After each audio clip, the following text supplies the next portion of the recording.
অনেকে জালেমের সাথে তাল মিলাচ্ছে যে না আমি পদত্যাগ করিনি, তে ভিডিও কি ফেরেশতারা বানিয়েছে?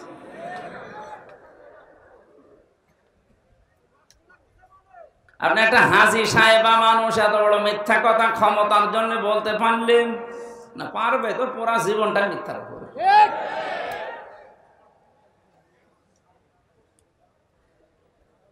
তাহলে 100 জনের 14 জন এখনো এদেশে স্বীকার করছে না যে এটা নিয়ামত।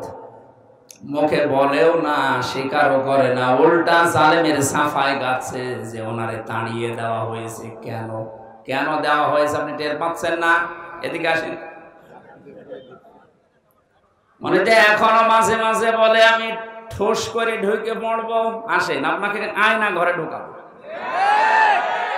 আপনি টের পাচ্ছেন কি করেছেন? এদেশে জালেমদেরকে নিষিদ্ধ করার জন্য কোনো কিছু লাগবে না, শুধু আশুলিয়ায় যে লাশগুলো ভ্যানের উপরে মরা পাখির মতো তুলে দিয়েছে, এটার জন্য এরা নিষিদ্ধ হতে পারে। আর কিচ্ছু লাগবে না, শুধু ভ্যানের উপরে এভাবে পাখির মতো যদি উড়ে মারতো তাও তো হইতো। ছুড়ে মারে না, আগুন লাগিয়ে পোড়াটা পুড়িয়ে দিয়েছে।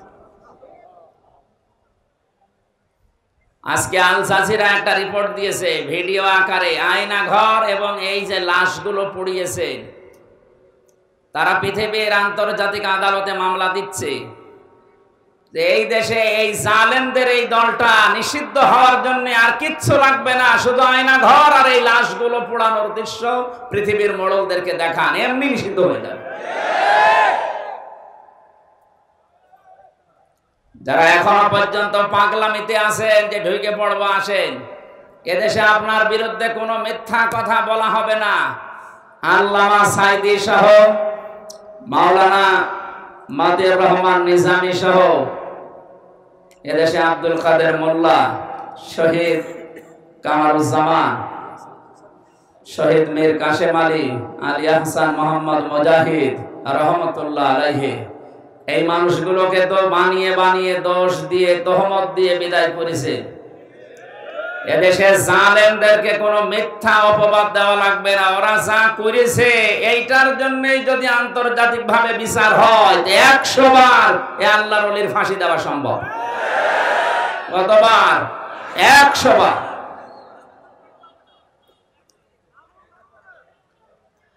আমরা কি বললাম? এই যে 100 জনের 58 জন আমরা খুব বেশি খুশি, আর 28 জন এখনো পর্যন্ত খুশি আছে, কিন্তু বারবার কেন জানি দেখছি পাগলামি করছে। না, তাড়াতাড়ি দেন। কি দেব? বাসর ঘরে বউ বসে আছে, নতুন বউ, দাদি শাশুড়ি যে বলছে কি গো আমার কিন্তু পতি চাই। বউ বলছে দাদি শাশুড়ি আমার সময় দেন। শাশুড়ি এসে বলছে কি গো বৌমা আমার কিন্তু নাতি চাই, তোমাদের সময় দেবেন তো, কেবল আসলাম। ননদ এসে বলছে আমার ভাতিজা চাই। কিছুক্ষণ পরে স্বামী এসে বলছে বউ তুমি চাই করো, আমার কিন্তু বেবি চাই। বউ এবার মুখ তুলে বলছে স্বামী বংশ কি সব পাগল নাকি? আপনাদের বাড়িতে ফরিদপুরে হওয়া ঠিক হয়নি, হওয়া দরকার ছিল পাবনায়। আসতে পারলাম না, এখনো কাজ কাম কিছু হয়নি, আর আপনি নাতি চাচ্ছেন। কেউ পতি চাই, কেউ ভাতিজা চাই, কেউ বেবি চাই। 10 মাস 10 দিন সময় দেবেন না? এখনো বাসর হবে, কাজ কাম হবে, 10 মাস 10 দিন সময় দেবেন, তারপরে তো কাউকে নাতি, কাউকে বেবি, কাউকে ভাতিজা আমি সব দিতে পারবো। সময় না দিয়ে খালি চিল্লাচ্ছেন, এগুলোকে আমি ডাউনলোড করে নিয়ে আসবো। এই যে 100 জনের 28 জন এখনো পাগলামি করছেন, যাদের দায়িত্ব দিলাম অন্তত সময় তো দেবেন। তারা তো এখনো 10 মাস 10 দিন সময় পায়নি। আপনাকে নাতি দেবে কি করে, বেবি দেবে কি করে? তাড়াহুড়া করে যদি আবার দেয় তাহলে দিনের ভোট আবার রাতে হবে। কারণ এখনো পর্যন্ত এই 1628টা চেয়ার সবগুলো জালেমরা দায়িত্বে আছে। আমরা চাই এদেশের 1628টা চেয়ারে এতদিন যারা জালেমের গোলামি করেছে সবগুলো চেয়ার থেকে লাথি দিয়ে নামিয়ে ওই জায়গায় বৈষম্যের শিকার এতদিন যারা ছিল তাদেরকে রিপ্লেস করা। এটা আমাদের দাবি, আপনারা মানেন কিনা? লিল্লাহি তাকবীর। আলহামদুলিল্লাহ ভাই, এটা যদি আরম্ভ হয়, যেহেতু সংস্কার আরম্ভ হয়েছে, বৈষম্য বিরোধী ছাত্র আন্দোলনে যারা জীবন দিয়েছে তাদের জীবনীগুলো, তাদের কথাগুলো দেখেন, প্রত্যেকের যে 9টা দফা, তার ভেতরে এইটা এক যে আমার সংস্কার চাই। কয়েকদিন আগে আমার মামলা সব খারিজ করে দিয়েছে। যিনি ছিলেন দায়িত্বে, এতদিন তো তার কাছে মামলা ছিল, এতদিন তিনি মামলার এভাবে নথি দেখার পরে কোনোদিন বলতে পারে না যে এর ভেতরে কোনো মাল নেই, অথচ এখন বলছে হুজুর এর ভেতরে তো কোনো মাল নেই, কে দেখে বিচার করবো, যান খালাস দিয়ে দিলাম। এটা তো আপনার কাছে ছিল এতদিন, এতদিন তো বলেননি যে যান এটা খালাস করে দিলাম।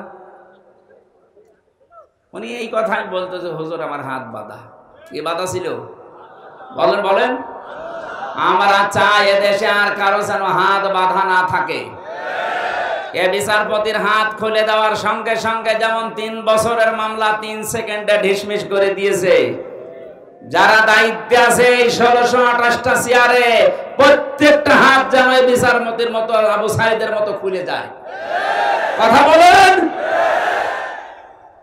1627টা চেয়ারে হাত বাঁধা ছিল, মাত্র একটা হাত খোলা ছিল, তাও হাত খোলা ছিল না, দাদা যা বলতো তাই করত। সুতরাং ওনারা যা চেয়েছিল আমরা সবই দিয়েছি, শেষে একটা বাকি ছিল, এটাও দিয়ে দিলাম।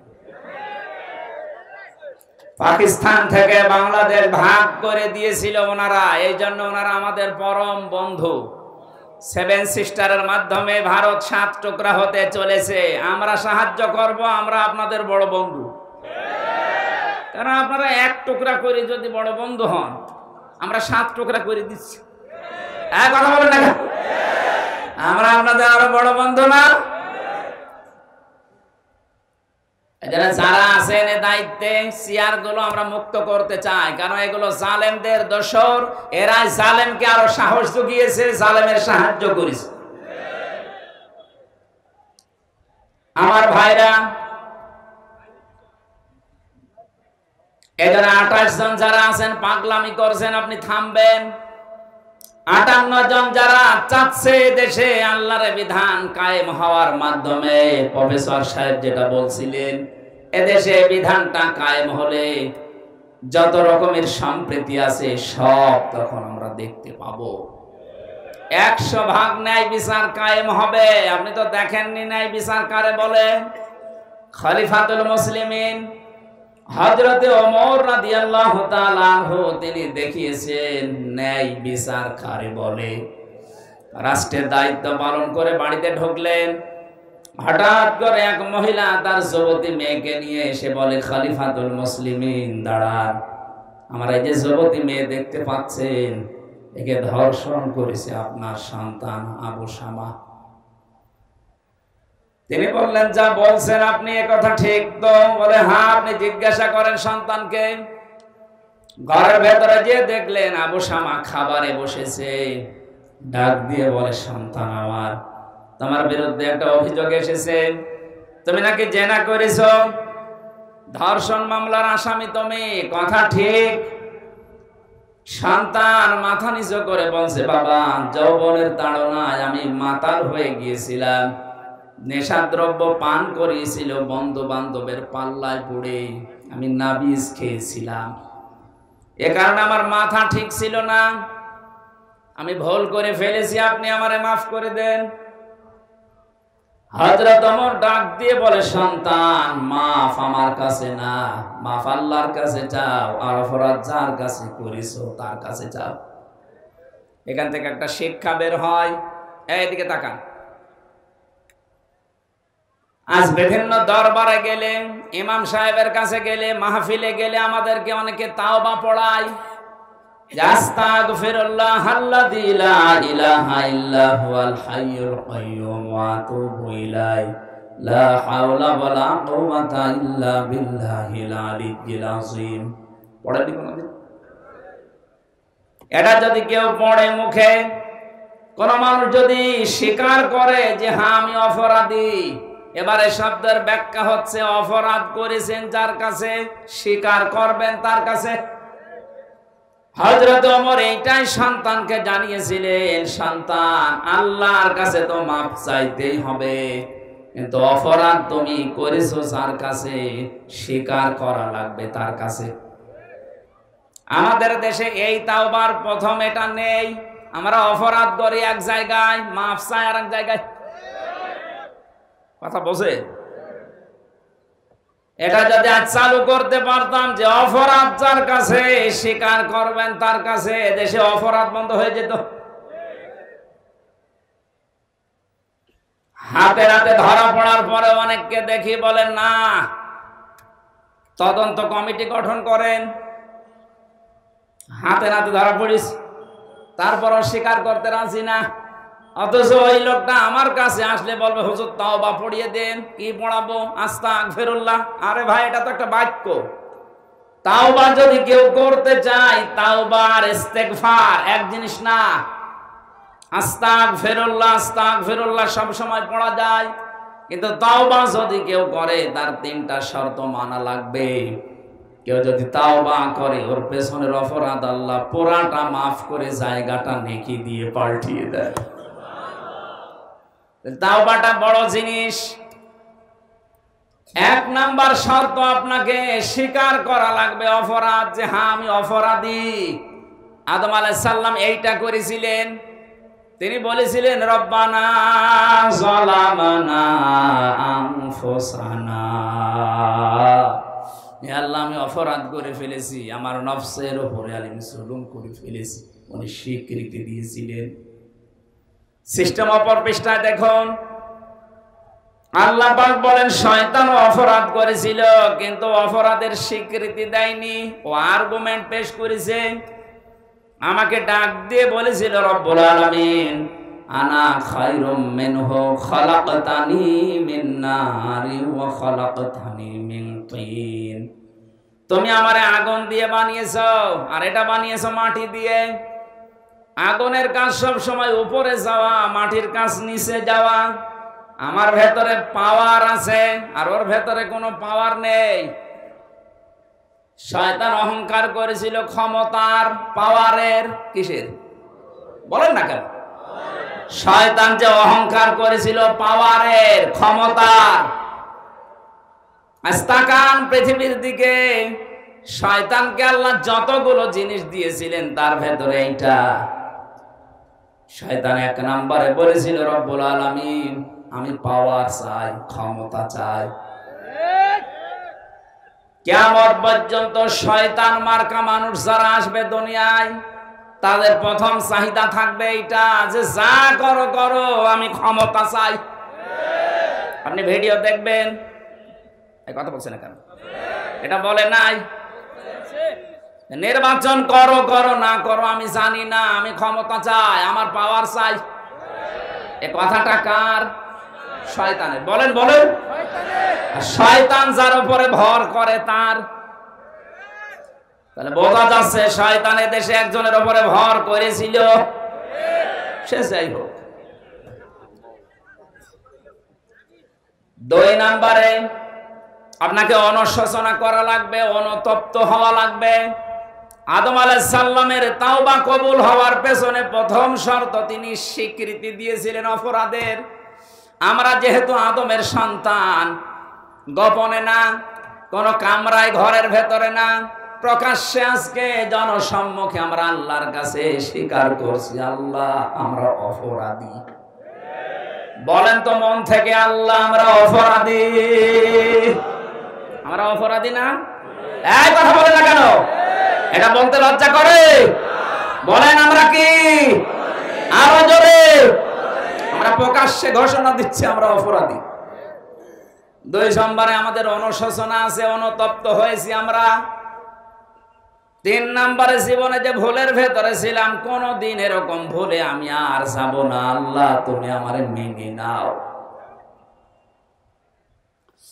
হযরত আদম আলাইহিস সালাম যে মুনাজাত করেছিলেন, নবীজি বলেছেন কোন আদম সন্তান কিয়ামত পর্যন্ত যদি এই মুনাজাতটা আল্লাহকে শোনায়, মহান আল্লাহ আদম নবীর মতো তাকেও মাফ করে দেবে। জবান খুলে আদম নবীর ওই মুনাজাতটা বলেন, রব্বানা যালামানা আনফুসানা ওয়া ইল্লাম তাগফির লানা ওয়া তারহামনা লানাকুনান্না মিনাল খাসিরিন। আল্লাহ রাব্বুল আলামিন এত বেশি খুশি হয়েছিলেন এই কথাগুলোতে, আদম নবীর শুধু তাওবা কবুলই করেননি, আমার আল্লাহ আদম আলাইহিস সালামকে এত বেশি খুশির সংবাদ ওই সময় দিয়েছিলেন, আদম শুধু তোমাকে আজকে মাফ করলাম না, কিয়ামত পর্যন্ত তোমার সন্তান আদি যারা আসবে তারাও যদি অপরাধ ভুল করার পরে এভাবে স্বীকৃতি দিতে পারে, স্বীকার করতে পারে, তাদেরকেও আমি আল্লাহ মাফ করে দেব। কিন্তু শয়তানের চরিত্রটা পুরা উল্টা, অপরাধ করার পরে স্বীকৃতি দেওয়া দূরের কথা, আরো আর্গুমেন্ট পেশ করে। আমরা এরকম কোন শর্ত সামনে নিয়ে আসব? বলেন। হযরত ওমর ডাক দিয়ে বললেন, সন্তান অপরাধ করেছে, তুমি ওই মহিলার কাছে, মেয়েটার কাছে আগে মাপ চাও। তার স্ত্রী ডাক দিয়ে বলে, স্বামী আমার, ছেলেটা তো ভুল করেই ফেলেছে, এই মেয়েটা গরিবের মেয়ে, ওকে পুনর্বাসনের জন্য যা লাগে আমি আমার নিজের থেকে দিয়ে দেব, আমার ছেলেকে মাফ করে দে। হযরত ওমর বলে, সন্তান আমার, তোমার যেমন মায়া লাগে আমারও মায়া লাগছে, কিন্তু আমার সামনে আল্লাহর বিধান, এটাকে আমি পার করার ক্ষমতা রাখি না। কাজীকে ডাক দিয়ে বললেন, বিচার যেটা আছে কোরআনে আরম্ভ করো, আয-যানিয়াতু ওয়াজ-যানি ফাজলিদু কুল্লা ওয়াহিদিম মিনহুমা মিয়াতা জালদা। আরম্ভ করেছে আয়াত অনুযায়ী 100টা বেত মারা লাগবে। তাফসীরের ভেতরে আমি পেয়েছি 80টা মারার পরে সন্তান প্রায় মারা গেছে। স্ত্রী পা জড়িয়ে বলে, খলিফা আজকের মতো ছেলেকে ছেড়ে দেন, বাকি 20টা আছে ওটা কালকে মারবে। হযরত ওমর ডাক দিয়ে বলে, স্ত্রী কোরআনের আয়াতের মাঝে আমার আল্লাহ ওয়া দেয়নি, মিয়াতা ওয়া জালদা দেয়নি, একবারে মিয়াতা জালদা আছে। মাঝখানে যেহেতু আল্লাহ থামেননি, আল্লাহর চাইতে আমি বাবা আমার সন্তানের উপরে মায়া অত বেশি না, সুতরাং আমারও থামার কায়দা নেই। মারা যখন গেছে কবরের ভেতরে নিজেই রাখলেন, জাল্লাদকে ডাক দিয়ে বললেন, দাও আমার হাতে চাবুকটা দাও, চামড়ার চাবুক। কবরের উপরে তিনি বাকি 20টা নিজে মারলেন। কবরের মাটিগুলো 2টা ভাগ হয়ে যাচ্ছে, 100টা পরিপূর্ণ করে তিনি বাড়িতে গেলেন। সন্তান যে বিছানায় থাকে, যে বালিশ নিয়ে ঘুমিয়ে থাকে, বালিশটা এবার বুকের ভেতরে নিয়ে তিনি হাওমাও করে কাঁদছেন। স্ত্রী এসে বলে, খলিফা এত করে নিষেধ করলাম যে আজকের মতো থাক, বাকিটা কালকে মারবেন, আপনি শুনলেন না, কবরের উপরে মারলেন। 100টা পরিপূর্ণ করে এসে এখন বালিশ নিয়ে কাঁদতেছেন, আপনি মানুষ? হযরত ওমর ডাক দিয়ে বলে, স্ত্রী আমিও তো বাবা, আমারও মায়া আছে, এতক্ষণ যা করেছি আল্লাহর বিধান, এখন যেটা করছি এটা আমার মহব্বত, আমি ওই আল্লাহর উপরে 100 ভাগ পূর্ণ আস্থা নিয়ে কাজ করেছি। কোরআনে কারীম দিয়ে যে বিচার আমি দুনিয়ায় করে দিলাম, কিয়ামতের দিন এই বিচার আমার আল্লাহ ডবল করে করবে না। আমার বড় আশা, আমার সন্তান আবু শামাকে সাথে নিয়ে আমি কিয়ামতে আল্লাহ যদি আমারে মাফ করে দেয়, আমি 2 বাপ বেটায় জান্নাতে যেতে পারবো। ফরিদপুরবাসী আমরা এইটা চাই। ন্যায় বিচারে দেশে যদি কায়েম হয়, কে ছেলে কে দরবেশ কোনো দেখা দেখি হবে না। সবার জন্য আইন সমান। কথা বলেন ঠিক কিনা?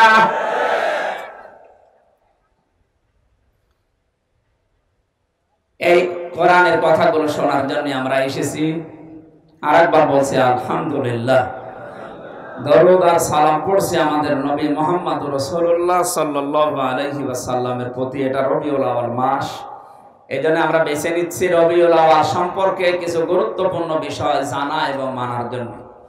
সূরা আহজাব 21 নম্বর আয়াতের প্রথম অংশটা, সূরা ফাতাহ এর 27 নম্বর আয়াতের প্রথম অংশটা, এই দুইটা অংশ আমরা তেলাওয়াত করেছি। লক্ষ লক্ষ হাদিস থেকে একটা হাদিসের টুকরা পড়েছি। এই দুইটাকে সামনে নিয়ে রবিউল আউয়াল মাসে যে ভ্রান্ত বিষয়গুলো আমাদের দেশে বিশেষ করে চলছে, আমি বিশ্বের বহু দেশে ঘুরেছি। রবিউল আউয়ালে বিশেষ করে ঝামেলা তৈরি হয় বাংলাদেশ, ভারত আর পাকিস্তানে। এই সমস্ত দেশে আমরা যারা আছি আমাদের আবেগ বেশি, বিবেক কম।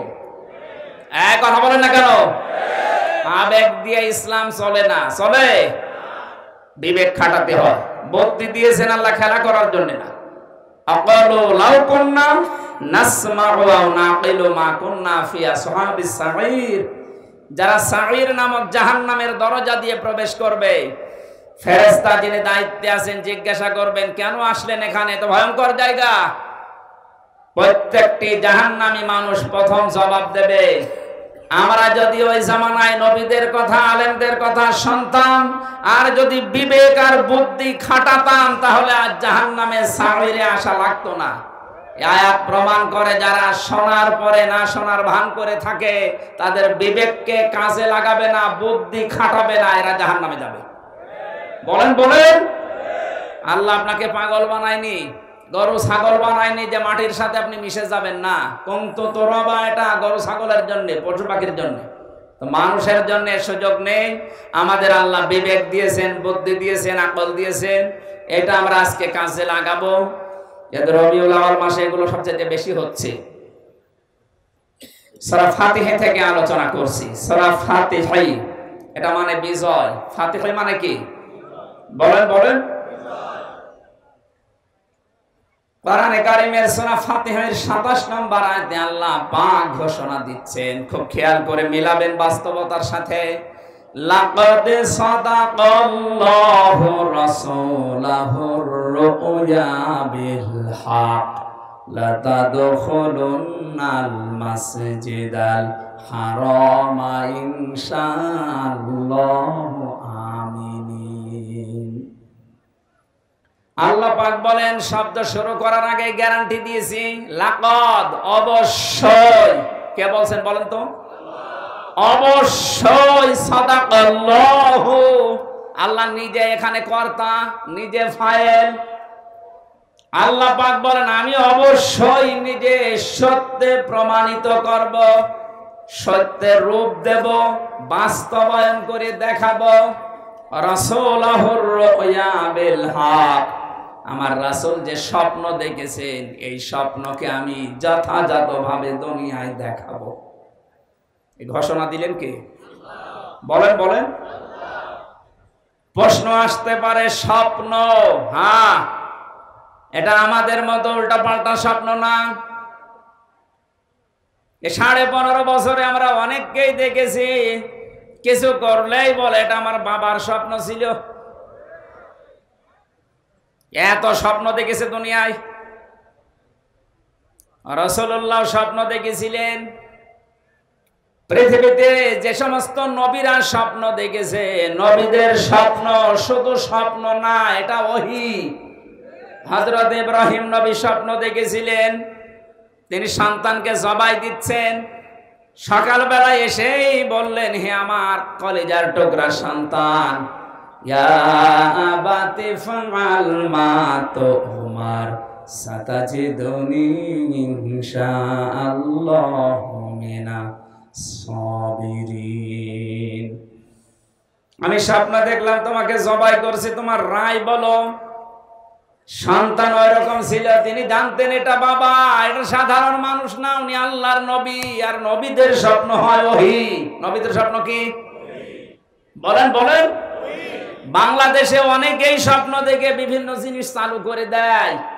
কত মানুষকে আমরা দেখি স্বপ্নে পেয়েছে বাবা গাছ, স্বপ্নে গাছ পায় না, স্বপ্নে পানি পেয়েছে। এগুলো সব ভণ্ডামি। পৃথিবীতে শুধু নবীদের স্বপ্ন ছিল ওহী, বাকি কারো স্বপ্ন শরীয়তের দলিল না। স্বপ্ন দেখলে আপনি আন্দাজে ছুটে যাবেন, স্বপ্ন ছিল বলে আপনি বানাবেন। আমার তো মনে হয় কোনদিন তিনি স্বপ্নের কথা বলে পদ্মা সেতুর নাম চালিয়ে দেন, আমার বিশ্বাস জীবনেও উনি এ স্বপ্ন কোনদিন দেখেননি। এখন শোনা যাচ্ছে 560টা যে মসজিদ, মডেল মসজিদ, এটাও নাকি ওনার স্বপ্ন ছিল। কে বলেছে আপনাকে? আজকে জরিপ বেরিয়েছে, সৌদি আরব 8,000 কোটি, 800 কোটি না কত কোটি টাকা দিয়েছিল এই মসজিদ গুলো বানাতে, আর পুরা জাতির কাছে প্রতারণা করে চালিয়ে দিয়েছে। এটা আমার বাবার স্বপ্ন ছিল। বাবার স্বপ্ন ছিল বাবার জমি জায়গা বিক্রি করে বানান, একটা মসজিদ হবে না। কথা বলে না কেন? টাকা দিলেও সৌদি আরব আর চালাচ্ছে বাবার স্বপ্ন। স্বপ্ন দেখেছিলেন হযরত ইব্রাহিম আলাইহিস সালাম, হযরত মুসা নবীর মা, তারা স্বপ্নে যা দেখেছিলেন এগুলো বাস্তবে আল্লাহ তাদেরকে দেখিয়েছেন। আল্লাহ বলেন আমার নবীকে যে স্বপ্ন দেখালাম এটা আমি আল্লাহ নিজে বাস্তবায়ন করব। এবার আমার প্রশ্ন, নবী এখন আছে? এই কথা বুঝবেন, আন্দাজে হা করবেন না। নবী এখন আছে বলেন? তাহলে রুইয়া বিল হক, এর আগে রাসূলুল্লাহ আছে, তার রাসূলকে আল্লাহ যে সত্য স্বপ্ন দেখালেন এটা তিনি বাস্তবায়ন করবেন। এখন যেহেতু রাসূল নেই, তাহলে আয়াতটা এখন কোরআনে থাকার দরকার আছে। যারা তাফসীর বোঝেন, তাফসীর পড়েন, তাদেরকে বলছে আল্লাহ রাব্বুল আলামিন কেন রাসূলুল্লাহ শব্দটা দিলেন? দুনিয়ার কোন মানুষের নাম এখানে দিতে পারতেন। রাসূলুল্লাহ শব্দ দেওয়ার কারণ মুফাসসির লিখেছেন কিয়ামত পর্যন্ত রাসূলুল্লাহ থাকবে না, কিন্তু রাসূলের রূহানি সন্তান উলামায়ে কেরাম থাকবে। রাসূলের স্বপ্ন আল্লাহ যেভাবে বাস্তবায়ন করেছেন, দেখিয়েছেন, হক সত্য, কিয়ামত পর্যন্ত রাসূলুল্লাহর সত্যিকারের উত্তরাধিকারী নায়েবে রাসূল যারা, তাদের স্বপ্নকে আল্লাহ দিনের পর দিন প্রতিফলন ঘটাবেন। এদেশে নায়েবে রাসূল আমরা সবাই এক বাক্যে জানি, বিশ্বনন্দিত মুফাসসির আল্লামা সাঈদী রাহমাতুল্লাহ আলাইহি। এ নাম বলতে নিষেধ আছে নাকি? আরো জোরে বলেন। তার জীবনের যতগুলো স্বপ্ন আপনি মিলান, উনি বলেছিল এ দেশে ইঁদুরের গর্ত খুঁজে পাবা না, এ স্বপ্ন আমরা বাংলাদেশে 100% বাস্তবায়ন দেখতে পাচ্ছি। জালেমরা এখন ইঁদুরের গর্ত পাচ্ছে না, তার বাস্তব প্রমাণে কালামানিক বিসি পর্যন্ত উড়ে গেছে। সংসার করবে কি করে? ওর বউ তো গেল বলে, বাকি যেগুলো ধরেছে এই যে মুরগি কবির, এটার মনে হয় এটা বের করার দরকার। সারা জীবন মুরগি সাপ্লাই দিয়েছে বিসি না দেখে, এখন মরগের ব্যবসা কর। আমার জীবনের খুব স্বপ্ন যে জালেমদের কোনো কিছু দেখা, কালামানিকের এই কলা পাতায় শোয়া দেখে আল্লাহকে ধন্যবাদ দিচ্ছি, মাবুদ জীবনে আর কিছু যদি না দেখাও কোনো আফসোস নেই। আমি জেলখানার ভেতরে তখন যুগান্তর পত্রিকা গেল, যে দেখি 116 জনের নাম তালিকা করেছে আলেমদের, এরা লিস্টেড, তার ভেতরে আমার নাম, অথচ আমি জেলখানায়। যারা তালিকা করেছিল তার ভেতরে শয়তান একজন, কালামানিক। এত অপমান পৃথিবীর ইতিহাসে কেউ হয়েছে বলে আমি জানি না। এক কথা বলে না কেন? ইঁদুরের গর্ত খুঁজে পাচ্ছে, যেখান দিয়ে পালাতে চাচ্ছিল, যাদের পালাতে সাহায্য করবে ওরা ধরিয়ে দিয়েছে, টাকাও খেয়েছে, ধরিয়ে দিয়েছে। কোন জালেম এখন জায়গা খুঁজে পাচ্ছে না। কিছু মানুষ উদারতার কথা বলে একটু ভালো ভালো কথা শোনাচ্ছে যে আপনারা আসেন, মাফ করে দিলাম। এটা কিন্তু একটা টোপ। যারা জালেম আছেন, জালেমদের দোসর আছেন, বের হবেন না। আসলেই কিন্তু এই কালামানিকের মতো, মুরগি কবিরের মতো ধরা খাবেন। একটা টোপ দিয়ে বের করতে আছে।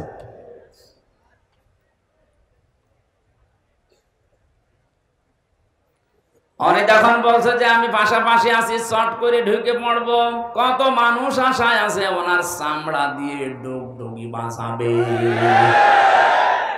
আমি হয়তো কিছু বলবো না, 3 বছর আমি মাফ করে দিলাম। কিন্তু ব্যারিস্টার আরমানের বউ 8টা বছর আপনি তার স্বামী ছাড়া রেখেছেন, জীবনও মাফ পাবেন না। এমিলিয়াস আলীর বউ জীবনও আপনাকে মাফ করবে না। যে নাটক আপনি করলেন তা সেলিমের সামনে, তার মেয়েটা বুকের ভেতরে নিয়ে বলছে তোমার বাবাকে আমি খুঁজে বের করবো, অথচ তখন তাকে মেরে ফেলা হয়ে গেছে। এত বড় প্রতারণা করলেন এই বাচ্চাটার সাথে। আল্লাহ একজন নেই, কথা বলেন না কেন?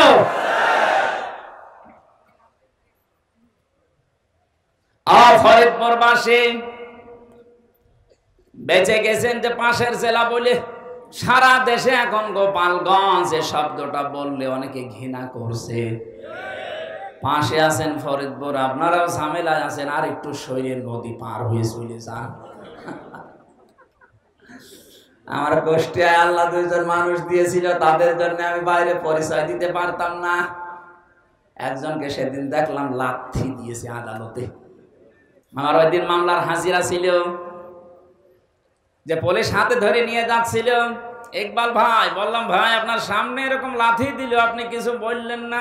বলবো কি করে, কিছু করার নেই, দিক লাথি কপালে আসে।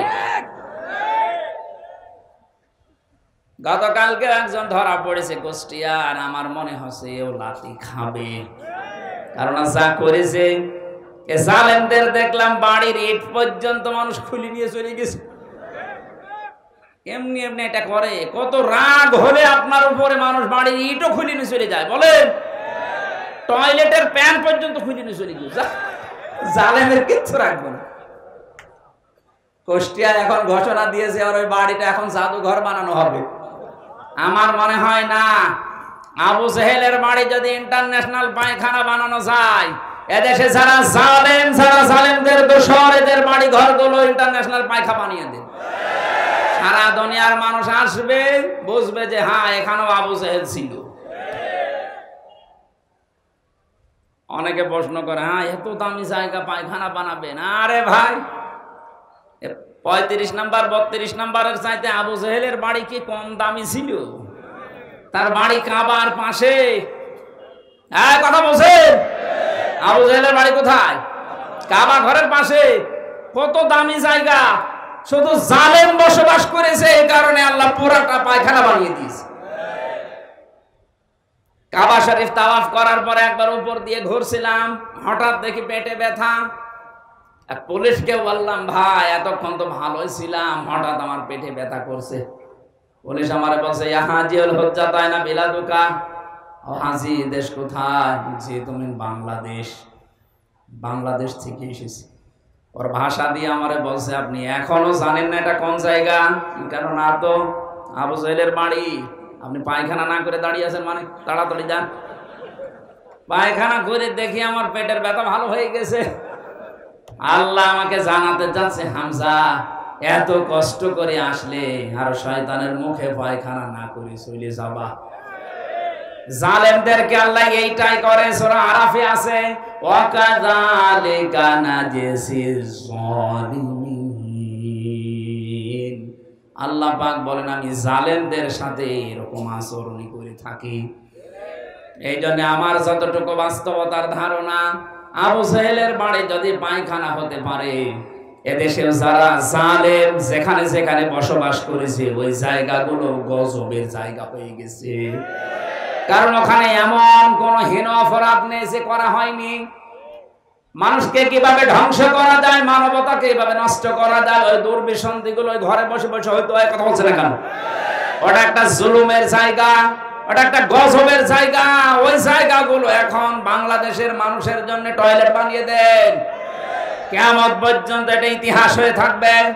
মানুষ যেন বুঝতে পারে হয়তো এখান থেকে 100 বছর পরে আমরা এখানে কেউ থাকবো না, কিন্তু ইতিহাস লেখা হবে। ইতিহাস যেভাবে ইয়াজিদকে ঘৃণিত নিন্দিত করে দিয়েছে, 90 ইয়াজিদ এই দুনিয়াতে যারা জন্ম নিয়েছিল এদেরকেও দেখবেন পৃথিবীর ইতিহাস ঘৃণিত, নিন্দিত, বিবর্জিত করে দেবে। কারণ ইতিহাস যখন ঘটনা ঘটে তখন লেখা হয় না, ইতিহাস লেখা হয় পরে। আমার তো মনে হচ্ছে এখন যে অবস্থা বাস্তবতায় বাংলাদেশের, ইতিহাস একদিন লেখা হবে, তখন জালেমদেরকে বাংলার মানুষ ঘৃণিত নিন্দিত করে দেবে। আর যারা মাজলুম ইমাম হোসাইনের মতো তাদেরকে বিজিত করে দেবে, সম্মানিত করে জানাবে। কিয়ামত পর্যন্ত তাদের নামকে আমার আল্লাহ মুখে মুখে তৈরি করে দেবে। অথচ জালেমদের নাম দেখেন ইয়াজিদ, নামটা কিন্তু সুন্দর নাম, সুন্দর নাম না? ইয়াজিদ কত সুন্দর নাম, অথচ পুরা নামটা আল্লাহ গালি বানিয়ে দিয়েছে। এখন ইয়াজিদ আর নাম নেই, ইয়াজিদ হয়ে গেছে গালি।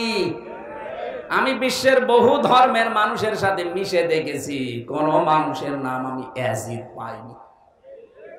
এমনকি হিন্দুকে যদি বলেন যে 5000 টাকা দেব, সেইলের নাম ইয়াজিদ রাখেন, ইয়াজিদ একটা নাম। আপনার নাম যত সুন্দরী হোক, দিন যাচ্ছে যেতে দেন। আপনার অপকর্মগুলো একটা একটা করে মানুষের সামনে যেভাবে আসতেছে, এতদিন হয়তো ইতিহাস প্রকাশ করেনি, কিন্তু এখন করবে। কিছুই যদি না হয়, বিডিআর হত্যা মামলার নাম নিয়ে যতগুলো মানুষকে হত্যা করা হয়েছে, আর কত মানুষকে বিনা কারণে আজ 16 বছর জেল খাটতে হচ্ছে। আমার সাথে যারা ছিল, আমি 950-র উপরে পেয়েছিলাম। আমার মনে হয় অধিকাংশ গুলোর যা অনুশোচনা, অনুতপ্ত অবস্থা দেখেছি, বিডিআর গুলো কিচ্ছু জানে না, আন্দাজে মামলা দিয়ে জীবনটা নষ্ট করে দিলেন। রাতের গভীরে যখন দেখতাম পঞ্চগড়ের ওই নায়েক, বিডিআরের এই নায়েক সাহেব, মুরব্বী মানুষ, সাদা দাড়িওয়ালা মানুষ, আর 1 মাস পরে রিটায়ার্ড হয়ে যাবে, সারাটা জীবন চাকরি করেছে। আমার বলছে, হামজা ভাই, 1টা মাস পরে আমার জীবনের শেষ, আমি বাড়িতে যে বউ বাচ্চা নিয়ে থাকবো। কিন্তু জালেম আমার কি ঘটিয়ে দিল 16 বছর, অথচ মামলার সাজা লাগালেও 7 বছরে আমরা বের হয়ে যাই। নির্বাহী আদেশে আমাদেরকে আর 16 বছর রেখে দিয়েছে, অথচ আমি কিছুই জানি না। কোরআন সে মাথায় নিয়ে কাবার দিকে মুখ করে আমারে দেখিয়েছে যে আমি কিচ্ছু জানি না। আব্দুল মতিন নাকি যেন নাম। রাতের গভীরে যখন তাহাজ্জুদ পড়তে উঠতাম, দেখতাম এই লোকটা আহ বলে আওয়াজ দিত। আমার মনে হয় এই সমস্ত আওয়াজগুলো আল্লাহর আরশে চলে গেছে। এমনি আপনাকে আল্লাহ ধরেনি, বহু মানুষের চোখের পানি, বহু মানুষের আর্তনাদ, আহ শব্দ লুকিয়ে আছে। মাওলানা মামুনুল হক যেভাবে রাতের বেলায় কন্দন করতো দেখতাম, লোকটার যদি দোষ থাকে আমার আল্লাহ দেখবে। কিন্তু জাতির সামনে বেইজ্জতি করার জন্য আলেমদেরকে আপনি মেরে ফেলবেন, ধরেই মেরে ফেলতে পারতেন। এমন এমন দোষ দিয়ে তাদেরকে জাতির সামনে কালার করিয়েছে, পরবর্তী প্রজন্ম যেন আলেম বিদ্বেষী হয়, আলেমের কাছে যেন আসতে না চায়, আসতে চাইলেও যেন ওরা বোঝাতে পারে যে তোমাদের বড় হুজুর এরকম ধর্ষণ মামলার আসামি, কার কাছে যাবা, এই কথা বলেন না কেন? এই দুর্বিসন্ধি নিয়েছিল, এই জন্য আল্লাহ এত বেশি অপমান করেছে ওদেরকে। কিয়ামতের আগে এত অপমান কেউ হবে বলে আমার মনে হয় না। আমি যে শব্দ থেকে এখানে এসেছিলাম, আল্লাহ আয়াতের মাঝে রাসূলুহু দিয়েছেন না, রাসূলুহু দিয়েছেন। তার রাসূলের যে স্বপ্ন, রাসূল এখন নেই, তাদের নায়েবের স্বপ্ন পূরণ হচ্ছে। জালেমরা আজ এই দেশে একটা ইন্দুরের গর্ত পাচ্ছে না। নায়েবে রাসূলের দ্বিতীয় স্বপ্নের কথা তিনি জানিয়েছিলেন, এই দেশে কালেমার পতাকা পথ পথ করে জালেমদের নাকের ডগায় উঠবে। এটাও সামনে আসতেছে। 100 জনের 58 জন যখন চাচ্ছে যে দেশে ইসলাম কায়েম হোক, আর কিছুদিন যেতে দেন। 100 জনের 70 জন মানুষ যখন বলবে যে হ্যাঁ দেশে আমরা ইসলাম চাই, কোন মহারথী তখন দেশে ইসলাম ঠেকাতে পারবে না। রাসূলের স্বপ্নকে বাস্তবায়ন করেছিলেন কে? আরো জোরে। নায়েবে রাসূলদের স্বপ্নকেও বাস্তবায়ন করছে কে? বলেছিল শুধু নাড়া দেওয়া হবে, দিল্লি গিয়ে পড়বেন, তাই পড়েছে। আমি তো যা যা কোরআনে পড়েছি সব এই 1500 বছর পরে মিলে যাচ্ছে। শুধু ভাবি আল্লাহ রাসূল তো নেই, আল্লাহ বলেন রাসূল নেই তাতে কি, রাসূলের নায়েব আছে, তার উত্তরাধিকারী আছে, তার স্থলাভিষিক্ত আছে। সুতরাং আলেমরা যে স্বপ্ন দেখছে, সামনে দেখতেছে, এই স্বপ্নগুলো আল্লাহ বাস্তবায়ন করবে। 21 তারিখে দেশের ইসলামপন্থী যারা আছে সবাইকে ডাক দেওয়া হয়েছে ঢাকাতে। প্রধান অতিথি ডাক্তার শফিকুর রহমান, বাংলাদেশ জামাত ইসলামের আমিরে জামাত মুফতি সৈয়দ ফজলুল করিম আসবেন। এরপরে বাংলাদেশের ইসলামী দলগুলো বড় বড় সেগুলো সব আছে। আমার মনে হচ্ছে এগিয়ে যা দেখছি, আবার যে স্বপ্ন যে কোরআন দিয়ে দেশটা চলবে, আল্লাহ মনে হয় ওই দিকে এগিয়ে দিচ্ছে। কারণ 53 বছর আমি দেখি নাই, আমার তো 33 বছর। এখানে মুরব্বী বসে আছে, জিজ্ঞাসা করেন বাবা চালিয়েছিল দেশটা, মানুষ দুর্ভিক্ষে মরেছে। এটা কি আমি বানালাম? দুর্ভিক্ষ হয় না সময়। স্বামী চালিয়েছিল, কাঙ্ক্ষিত মানের শান্তি স্থাপন করতে পারে নাই। চাচা চালিয়েছিল 9 বছর, যেভাবে হোক পারে নাই। ভাবি চালিয়েছে, পারে নাই। বুবু চালালো, পারে নাই। এখন শুধু বাকি আছে আল্লাহর এই কোরআন দিয়ে দেশ চললে কেমন দেখা যায়।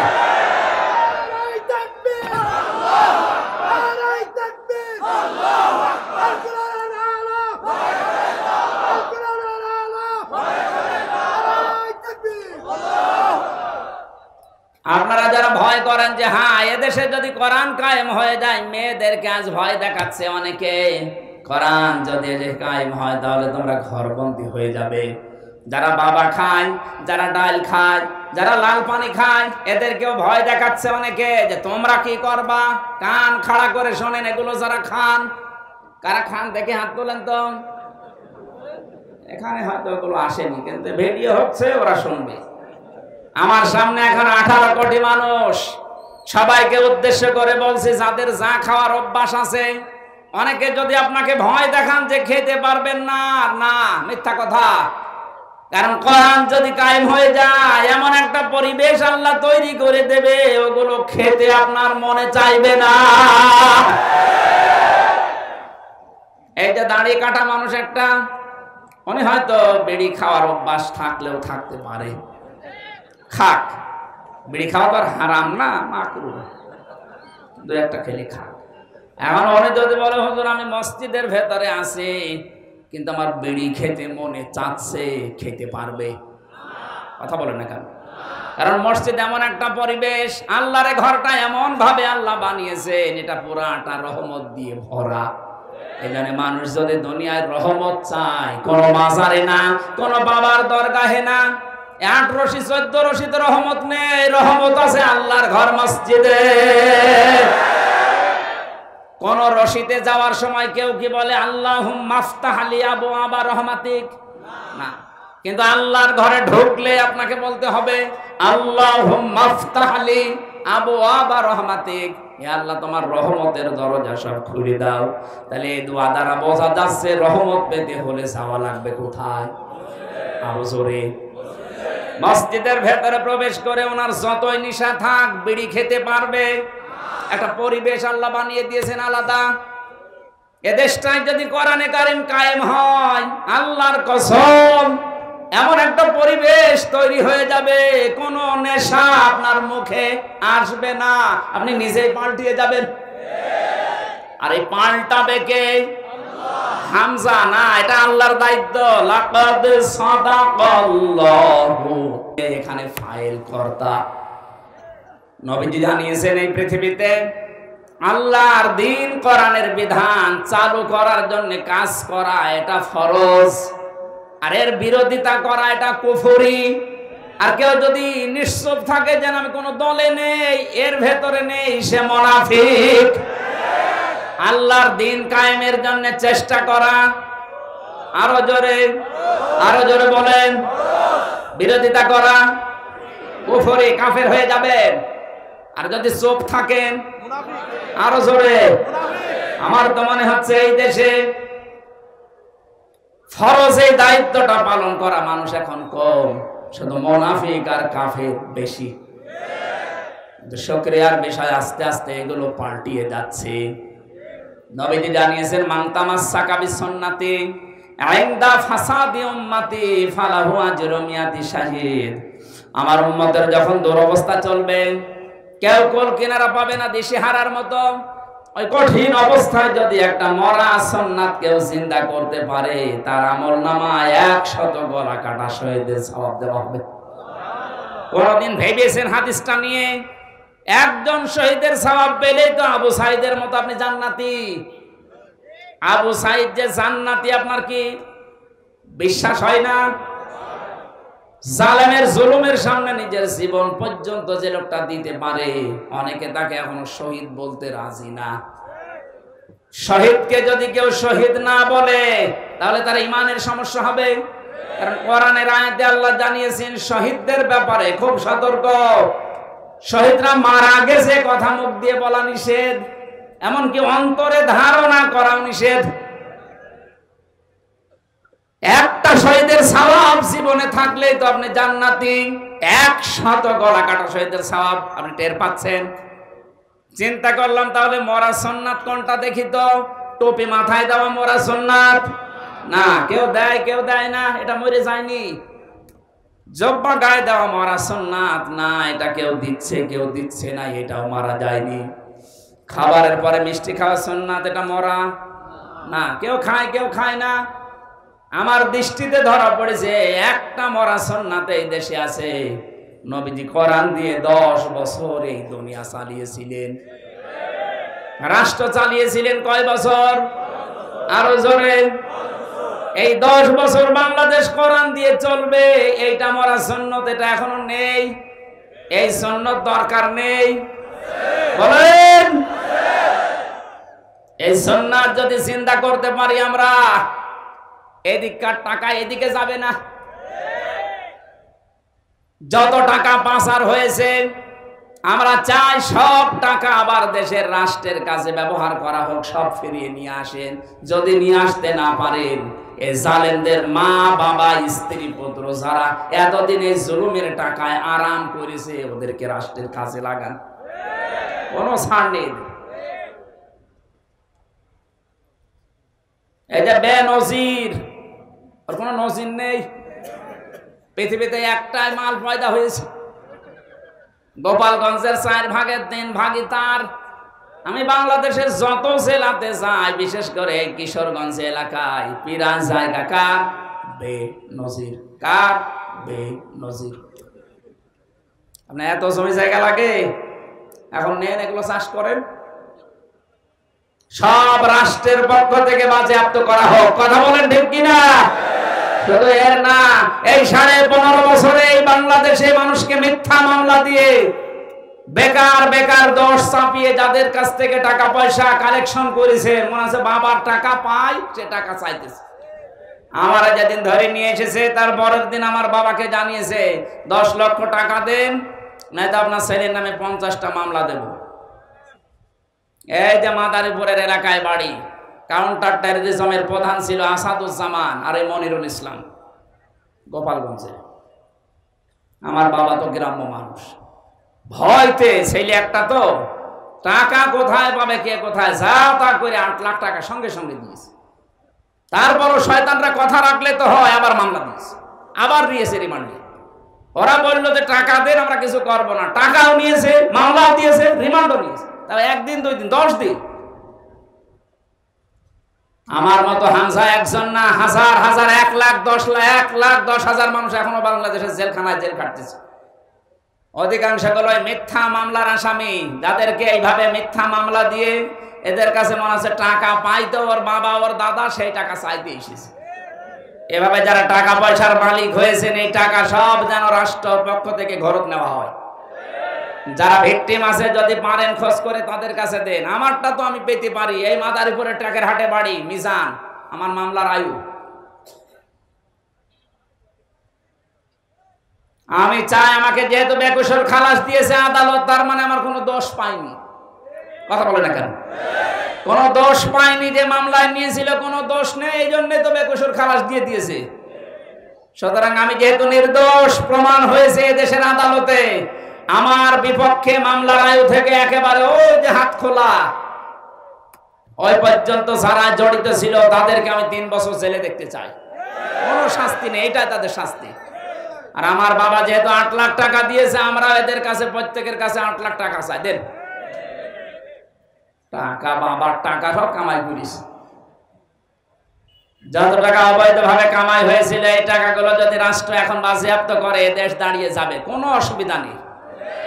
ডক্টর মোহাম্মদ ইউনূস জানিয়েছে যত টাকা পাচার হয়েছে 4 ভাগের 3 ভাগ টাকা অলরেডি আসা আরম্ভ হচ্ছে, প্রক্রিয়া আরম্ভ হয়ে গেছে। আর 1 ভাগ বাকি আছে, ওইটাও নিয়ে আসা হবে। যারা নিয়ে আসতে পারবে না, সারা জীবন এই দেশের গোলামি করা লাগবে। টাকা আত্মসাৎ করবা। কালেমার পতাকা উদ্দিন হয়ে পথ পথ করে উড়বে, এটা কোরআনের পাখির স্বপ্ন ছিল। যেহেতু তিনি নায়েবে রাসূল, লা তাদখুলুন্নাল মাসজিদাল হারামা ইনশাআল্লাহু আমিনিন, প্রবেশ করবেন অবশ্যই আপনি মসজিদে হারামে নিরাপত্তার সাথে। মসজিদে হারাম বাংলাদেশে আছে? বলেন না কেন? তাহলে এই আয়াত কি বাংলাদেশের জন্য না? কিভাবে আপনি ব্যাখ্যা করবেন? মসজিদে হারাম যেহেতু নিরাপদ জায়গা, নিরাপত্তার জায়গা, কোরআনে কারিমে সূরা আলে ইমরানে আল্লাহ পুরা এরিয়াকে বলেছেন এটা নিরাপত্তার শহর।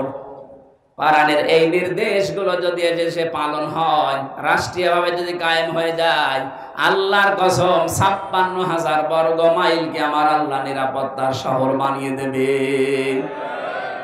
এমন মুসলমান তৈরি হবে এই দেশে, টেকনাফ থেকে তেতুলিয়া পর্যন্ত একটা মহিলা যুবতী সাজগোজ করে যাবে, শুধু আল্লাহর ভয় ছাড়া কোনো ভয় তার ভেতরে থাকবে না। প্রশ্ন আসতে পারে, তাহলে যুবক মানুষ? হ্যাঁ, যুবকগুলো এমন মুসলমান হবে। বিশ্বনবীর ইন্তেকালের কিছুদিন পর এক যুবতী মেয়ে তার আত্মীয় বাড়িতে যাবার সময় পাহাড়ের পাদদেশে ভয়ে ভয়ে আছে। সন্ধ্যাবেলায় না জানি আমার সব হারিয়ে যায় কিনা, হঠাৎ দেখতে পেলেন অন্ধকারের ভেতরে সামনে দিয়ে একটা যুবক আসতেছে, জড়সড় হয়ে বসে পড়েছে। যুবক ছেলেটা সামনে এসে বলে, মা আপনি আমারে দেখে ভয় পাবেন না। কোথায় যাবেন আপনি আমারে বলেন, পাহারা দিয়ে আপনাকে আমি পৌঁছিয়ে দেব।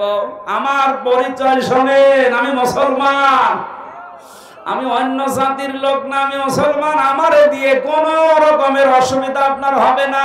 আমরা এই মুসলমান সামনে দেখতে চাই, বলেন আমিন। আল্লাহ দিয়েছেন নিরাপত্তার শহর বানিয়ে দেবে আল্লাহ বাংলাদেশকে। আল্লাহ যেন এরকম একটা কিছু আমাদের চর্ম চোখে দেখার তৌফিক দেন, বলেন আমিন। বহু কিছু আমরা দেখলাম এই 53 বছরে, শুধু এটা দেখতে বাকি আছে যে কোরআনে কারিম দিয়ে দেশ চললে কেমন দেখা যায়। এটা মিনি জান্নাত হয়ে যাবে, আপনি ভাবতেও পারছেন না কেমন হবে। আল্লাহ যেন আমাদের চর্ম চোখে এটা দেখে মরার তৌফিক দেন, বলেন আমিন। মা বোন যারা এসেছেন, অন্যান্য ধর্মের লোক যারা এসেছেন, কোরআনের বিধান যদি সত্যি কায়েম হয়ে যায়, সবাই নিরাপদ থাকবে। জুসুর ভয় যারা দেখাচ্ছে মেয়েদেরকে, এগুলো একটা মতলব বাস কথা বলেন। আল্লাহ যেহেতু কারো পক্ষপাতিত্ব করেন না, হয়তো আমাদের দলীয়করণ পক্ষপাতিত্ব এরকম বিভিন্ন সাইড থাকতে পারে, আল্লাহর এরকম আছে? আল্লাহ আমাকে যে মহব্বত দিয়ে বানিয়েছে, আপনাকে ওই মহব্বত দিয়ে বানিয়েছে। উনি চান ওনার বিধান যেন এই জমিনে কায়েম হোক। আল্লাহ আমাদেরকে তুমি এটা দেখে মরার তৌফিক দাও।